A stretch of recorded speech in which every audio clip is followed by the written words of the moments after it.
Vega 7 was a quiet, peaceful colony. It had clean air, green fields, and calm oceans. 30,000 humans lived there. Families, children, scientists, farmers, no armies, no weapons. It was a place for growth, not war. But one morning, Earth. Command noticed something strange, silence. Vega 7 sent regular signals every 6 hours. Reports, weather updates, colony news, but now, nothing. No signal in 12 hours, then 18, then 24. Commander Ilara Knox stood in the Earth Command war room. Her dark eyes were locked on the screen. "Try again," she said. Technician pushed the button once more. Static, then suddenly a broken transmission. The screen blinked and a voice came through. "They're burning the sky. We can't breathe." Static. Silence again. Knox's jaw tightened. "Send my ship now." Captain Ilara Knox wasn't like other commanders. She didn't talk much. She had seen more battles than most generals. But she wasn't cold. She fought for humans, not for power. Her ship, the Argus, was fast and strong. Within hours, it jumped across space toward Vega 7. Everyone on the ship was quiet, scared, confused. Vega 7 had no enemies. Why would someone attack a peaceful world? Knox stared out the window as stars passed by. She remembered her niece. She had moved to Vega 7 just last year. She was only 9. "We'll find them," Knox whispered to herself. "All of them." But when the Argus dropped out of warp, what they saw was not a colony. It was a grave. The planet was still there, but it looked dead. No green, no blue, just black ash and burning dust. It looked like it had been set on fire, then frozen in. Space. The air was gone. The oceans were gone. All signs of life, gone. Knox gave the order. "Scan the surface," the science officer replied, voice shaking. "No life signs, no structures. It's like the whole planet melted." "Check orbit," Knox said. The crew scanned the space around Vega 7. Nothing. Then something small. "A body," someone said. "Floating. Human suit." They brought it aboard. The suit was tiny, child-sized. A little girl, frozen, eyes closed. Knox stared at the helmet. Her heart dropped. It was her niece. But then she noticed something else. Carved into the helmet's visor with something sharp were 2 words. "Your turn." Everyone in the room fell silent. Knox closed her eyes. Her hands formed fists. This wasn't just an attack. It was a message. Knox met with her crew. The Argus had no weapons strong enough to erase a planet like that. This was not pirates, she said. Not a freak accident. She looked around the table. This was a warning. Someone did this to show power, and they left her there, so we would find her. One officer asked, "But who could do this?" Knox replied, her voice low. "We're going to find out." Back on Earth, panic spread. News channels reported, Vega 7 destroyed, no survivors found. Some people cried. Some wanted war. Others demanded answers. Knox sent her report. Photos of the dead planet, recordings of the broken transmission, and a close-up of the helmet message. "Your turn." She didn't wait for orders. She knew Earth would argue and delay. She had already seen enough. She went to the weapons room. She stood in front of a locked panel marked, "For use only in Final War Protocol." She opened it. Behind the glass were files, plans, names. One word was printed in red across the top. "Phoenix," Knox whispered. "You killed a peaceful world. Now, I will bring the fire." As the Argus turned away from Vega 7, its engines flared. But in the dark, far away from their scanners, something else watched. And waited. A ship, black as space, hidden in shadow, sent out a signal. Captain Ilara Knox returned to Earth with only one thing on her mind. Revenge. The images from Vega 7 played over and over in her head. The silent planet, the burning sky, the floating child, her niece. Gone. Earth Command was in chaos. Leaders shouted in meetings. News screens showed angry people protesting, demanding answers. But there were no answers. Until one day, a message appeared. It didn't come through normal channels. It came through an old military frequency, one used during the ancient Earth-Zarnathi War over 100 years ago. The screen flashed. A face appeared. Alien, tall, thin, with skin like dark glass and burning silver eyes. It spoke slowly, its voice cold. You humans forget. You spread like rot across the stars. Vega 7 was a warning. Stay inside your system, or the next fire will be your home world. The alien vanished. The message ended. But that wasn't all. Attached to the transmission was a file. One image, a map, with 10 red X's, 10 human colonies, all marked, all targeted. Nox stared at the image. Her hands shook. Vega 7 had already been wiped out. 9 more could be next. Earth Command called a meeting of top officials, generals, scientists, colony leaders. Nox sat at the table, silent. The Prime Director spoke. We don't know if the message is real. The Zarnathi Empire has not contacted us in over 80 years, Nox replied quietly. It's real. I saw Vega 7. Another general stood. We can't rush into war. We must send diplomats. Find the truth. Nox's voice turned sharp. They carved your turn into a child's helmet. That's the truth. The room went quiet. After the meeting, Nox returned to her private command center. She opened the secure files she had taken from the old war archive. Files labeled Protocol Phoenix. It was Earth's last resort retaliation plan, designed in case an alien race ever wiped out a human world. Inside the file were locations of secret weapons hidden across the solar system. Massive engines of destruction, built and buried after the Zarnathi War ended. The plan had never been used until now. But Nox didn't want to start a full war, not yet. She needed information. She needed to find the ones who gave the order to destroy Vega 7. For that, she needed a team. She called in 4 people. Sergeant Reed, weapons expert. Dr. Mira Talo, AI and encryption specialist. Lieutenant Jace, a stealth pilot who once flew through a black hole and lived. And Commander Vale, a retired spy who once worked inside Zarnathi space. Nox showed them the video. She spoke clearly. The Zarnathi think we'll back down. They think we'll talk, but we'll strike back. First, we find who did this. Then we burn their empire from the inside. Reed nodded. We're with you, Captain. Before leaving Earth, Nox visited her sister, her niece's mother. The woman sat quietly in a garden holding an old photo. Nox kneeled beside her and whispered, I'm going to make sure they never do this again. I promise. Her sister nodded once. No words were needed. The team boarded a new stealth ship, the Revenant. It had no markings, no signal ID, and was coated in light-bending armor, invisible in space. Their mission was simple. Enter Zarnathi space, find who gave the order, and, bring back proof. But deep inside, Nox already knew. She wasn't coming back with just proof.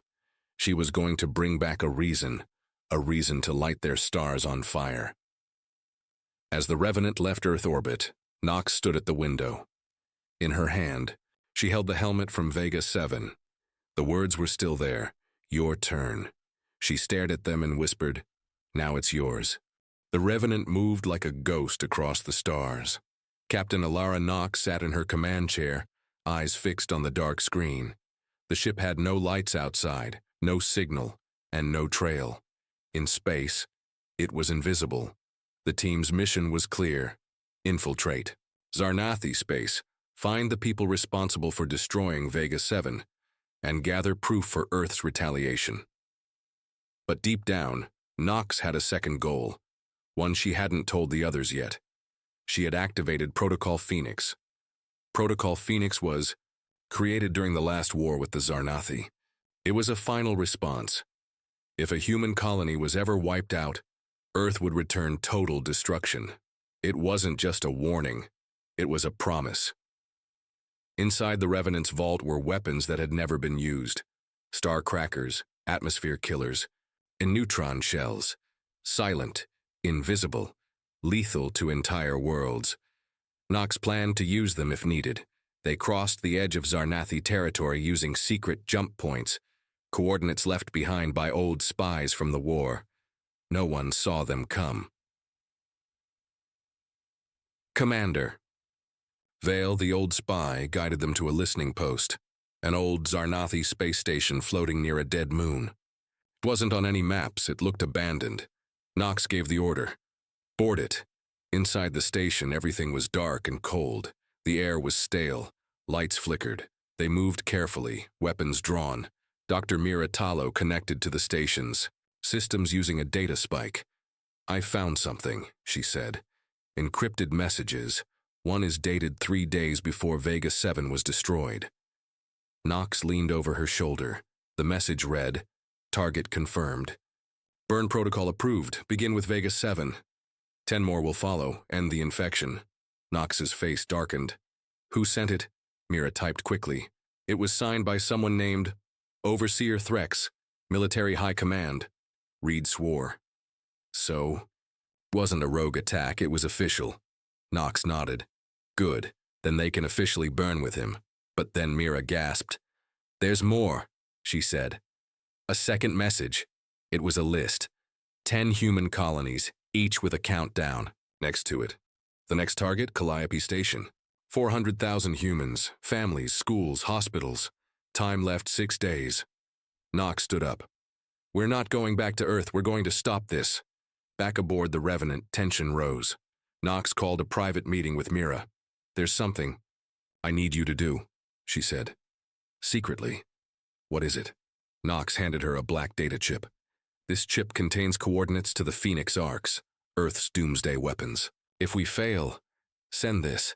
Activate them." Mira hesitated. "That could wipe out their entire civilization." Knox's voice was calm. "They already wiped out ours."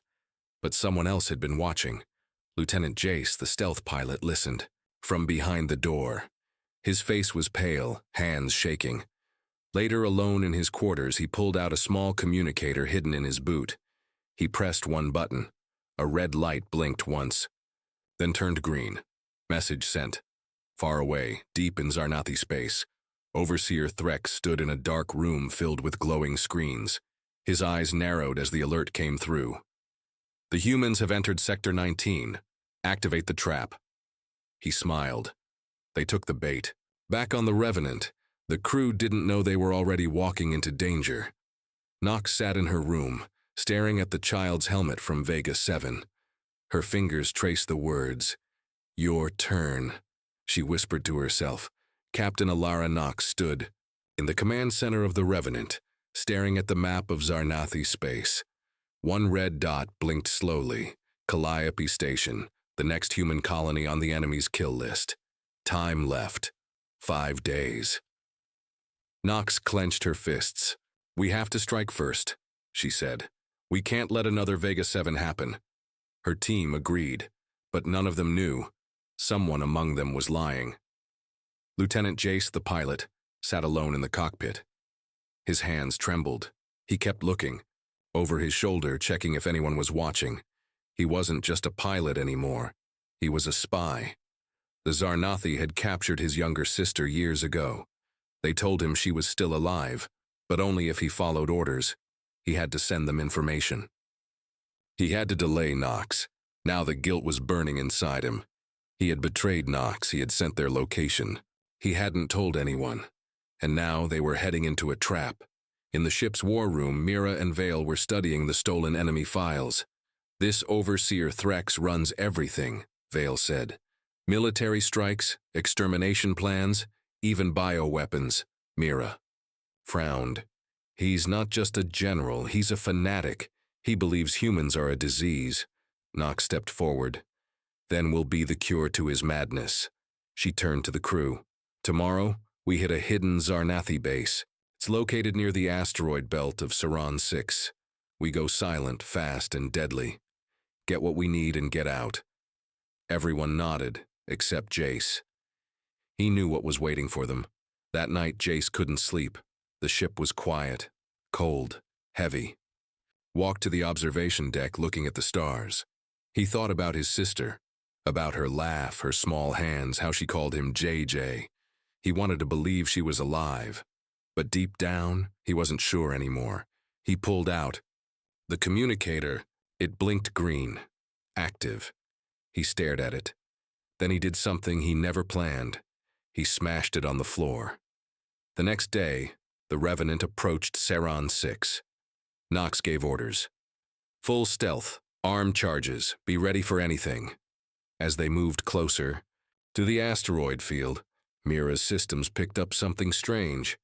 Wait, I'm getting multiple heat signatures, too many for a hidden base. Knox's eyes narrowed. It's a trap. Suddenly alarms blared. 4 Zarnathi destroyers decloaked around them, energy cannons locked on, missiles launched. Boom! The Revenant shook hull damage, shields at 30%. Knox shouted, "Evade! Jace, take us out!" Jace's hands flew across the controls, but he didn't move fast enough. The crew screamed, "Why didn't you see this coming?" Mira turned to Jace. "You knew." He didn't answer. Knox grabbed him, pulled him from the chair, and slammed him against the wall. Did you betray us? Jace didn't fight back. They said my sister was alive. I thought I could delay them. I didn't know it would be like this. Knox stared into his eyes. The crew waited for her order, but she didn't give it. Instead, she said something that shocked them all. Use him. Vale blinked. Use him? Knox nodded. He has the enemy's trust. We'll feed him false data, make them think we're weak, that we're running. Then we hit them where it hurts. Later, in a dark room, Jace sat alone. Hands tied, Mira gave him a communicator. She whispered, "Here's what to send. A lie. Make it real." Jace sent the message. Ship damaged. Returning to Earth. Crew divided. Easy target. The trap had changed direction. Now it was Knox's turn to bait the enemy. Back in the command room, Knox stared at a star chart. One world blinked red. Zarnathi War Council headquarters. She turned to her team. "Get ready. We strike next." But this time, her voice dropped. "We burn them first." Captain Alara Knox stood before the crew of the Revenant. The ship was quiet. Outside, stars drifted past like sparks in the dark. Knox looked at each of them. Mira, Reed, Vale, and even Jace, the betrayer who had now become their weapon. "We have one chance," she said. "We strike the War Council headquarters. If we hit them hard enough, they'll pull back their forces. That gives Earth time to prepare, time to survive." Mira asked. "And if we fail?" Knox answered without blinking. "Then I pressed the Phoenix key." No one spoke. They all knew what that meant. The end of the Zarnathi Empire. Jace sat in his small room, rubbing his sore wrists. He had been forgiven, but not trusted. Still, he had sent the false message. The Zarnathi believed the Revenant was running home. Broken and scared, he whispered to himself, "Let them believe it." Meanwhile, Mira hacked into the Zarnathi system using stolen codes from the abandoned station. What she found shocked everyone. "They've already armed bombs near 2 more human colonies," she said. "Calliope and Orion Haven." Reed leaned. "Retaliation, how much time?" 3 days, Knox spoke clearly. "Then we kill the Council before they can give the launch order." The Revenant jumped into deep Zarnathi space. The target, Karun Prime, a red super-Earth where the War Council held its meetings. It was protected by a fleet of warships, orbiting defense drones, and planetary shields. Knox had a plan. "We go under." Vale, the former spy, nodded. "There's a tunnel network beneath Karun, old lava tubes, used during the last war. I can guide us through them." Reed smiled. "Perfect. We'll burn them from below." The Revenant entered Karun's atmosphere, like a silent dagger. Drones scanned the skies, but the ship stayed low, hidden in the heat storms. They landed miles away in the rocky wasteland. Wind roared. Sand cut their suits. The team marched through the night, into the caves. For 6 hours, they crawled, climbed, and moved through narrow black tunnels. The ground was hot, the air thin. Finally, they reached a hidden hatch. Vale whispered, This leads right under the council chamber. Knox nodded and placed the charge. Reed armed a small nuke, just strong enough to destroy the chamber without, damaging the whole planet. But then, movement Zarnathi guards, they weren't alone. Lasers flashed. Mira dropped behind a rock, firing back. Reed roared and threw a pulse grenade. Vale covered Knox as she activated the countdown. Jace grabbed a fallen guard's weapon and fought beside them, proving himself with every shot. They pushed forward. 10 seconds left. Knox yelled, "Fall back! Go! Go! Go!" The team ran, sprinting, through fire and rock. Behind them, the explosion roared like a dragon waking from sleep. Boom! The ground shook. The tunnel collapsed. A fireball shot into the sky like a volcano erupting. Karun Prime lit up with flame. The War Council was dead. From orbit, Zarnathi warships panicked. Some fled. Others fired blindly into space. The chain of command was broken. On the Revenant screen, Mira smiled. "They're scattering," Reed cheered. "We did it!" But Knox didn't smile. She looked at the Phoenix key, still in her pocket. "We're not done," she said. "This was only one head of the beast. The claws are still coming." She pointed at the screen. Calliope Station. 48 hours until destruction. Jace stepped forward. "Let me fly. Let me help. I owe you all." Knox looked at him. "Then prove it." The Revenant turned toward the stars again, racing against time. One colony saved could mean the survival of the species, but the Zarnathi weren't finished, and Earth's final answer was still waiting, hidden in the shadows. The Phoenix Protocol. Calliope. Station spun quietly above a gas giant. From far away, it looked peaceful. Just another human colony in the stars. But deep inside the clouds of the planet below, Zarnathi strike ships were waiting. And inside Calliope itself, 400,000 human lives had no idea that death was coming in. Less than 48 hours, aboard the Revenant, Captain Alara Knox stared at the colony on the screen. Her face was calm, but her fists were clenched. "Are the charges real?" she asked. Dr. Mira nodded. "Yes. 2 nuclear-class warheads hidden beneath the colony's fusion core. If they go off, no one survives. Nothing remains." Reed cursed, under his breath. "How did they even plant them?" Commander Vale answered, "Probably years ago, quietly, while we slept and thought the war was over." Knox looked at them all. "Then it ends now. We stop them, or we die trying." Jace sat in the pilot's seat, guiding the Revenant toward Calliope. His hands moved fast but steady. He was no longer the spy. He was now the shield. "We're running silent," he said. "No signals, no lights. If they see us coming, they'll detonate early." Knox nodded. "Land us on the dark side. We go in on foot." They landed on an icy ridge just outside the colony's shield. Wind howled. Below, the colony shimmered like a sleeping city, lights glowing, children playing, life moving forward. No one knew death was under their feet. The team moved fast through maintenance tunnels, using stolen blueprints from Vale's files. Pipes hissed around them. Vents blew steam. The countdown ticked lower, the hours remaining. In the heart of Calliope, beneath the fusion core, they found it. The bomb, Zarnathi built. Strange blue metal. Alien runes glowing. Dr. Mira froze. "It's locked by genetic code. Only a Zarnathi. Commander can disarm it." Reed stepped forward. "Then we rip it out." Mira stopped him. "One wrong move and it blows early." Knox spoke calmly. "Then we find another way. We still have the helmet."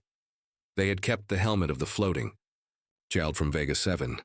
The message still carved into it, "Your turn." But Mira had discovered something else. It also had traces of Zarnathi blood from the original attackers. She extracted a sample and connected it to the bomb. Seconds passed. The bomb's light flickered and turned green. Disarmed. Cheers filled the tunnel. But then, alarm. Mira shouted, "Second bomb! It's under the outer ring!" They had only 2 hours left.